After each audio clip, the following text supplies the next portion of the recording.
I used to work maintenance at a rundown apartment complex just outside of Fairbanks, Alaska. It was the kind of place people lived when they had nowhere else to go, cold, dimly lit, and strangely quiet, even when the units were full. My shifts were long and solitary, and most of the time I was left to fix leaky faucets, flickering lights, or patch holes in the drywall.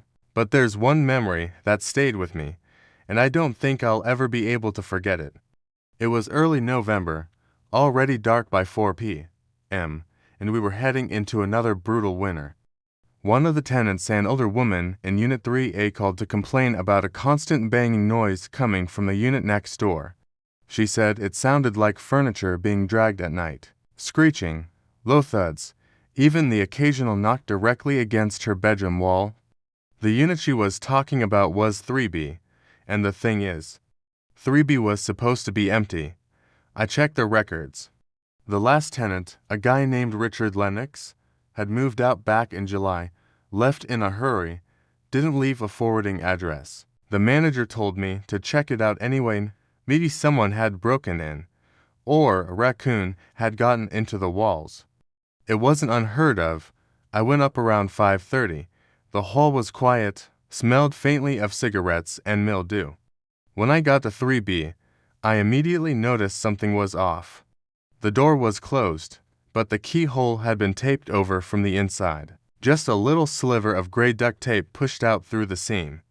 That shouldn't have been possible unless someone was inside. I knocked, no answer. I knocked again, louder, still nothing. But I could hear something, a soft rustling, like movement on carpet.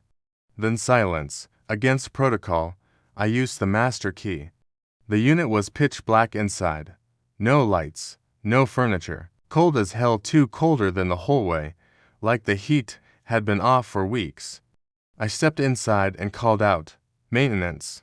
Nothing. My breath was fogging in front of me, and the door creaked as it slowly swung shut behind me. That's when I saw its scuff marks on the floor. Long, irregular drag marks in the dust, like something had been pulled across the room, or someone. I followed them with my flashlight. They led into the living room, then disappeared at the far wall.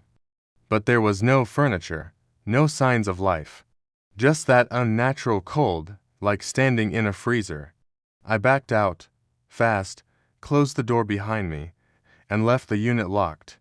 I chalked it up to squatters and told the manager we needed to board it up. The banging continued for the next 3 nights.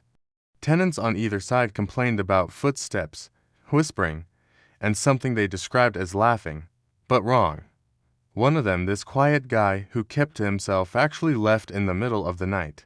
Didn't even ask for his deposit back.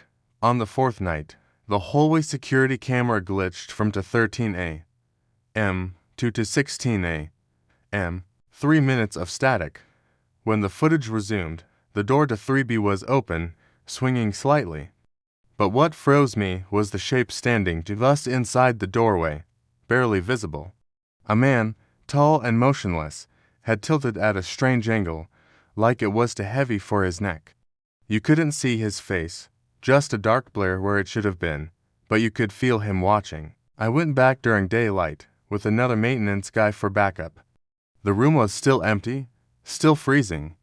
But now there were photos tacked to the wall, dozens of them. Grainy, black and white pictures, surveillance style of people in the building, tenants, us, me, all taken from inside the unit, through the peephole, or from behind the blinds. The worst part, some of the photos were dated the previous week. 3B was supposed to be empty. We cleared out the room, reported it, had the place sealed up. The manager brought in police, but they found nothing. No fingerprints, no sign of forced entry.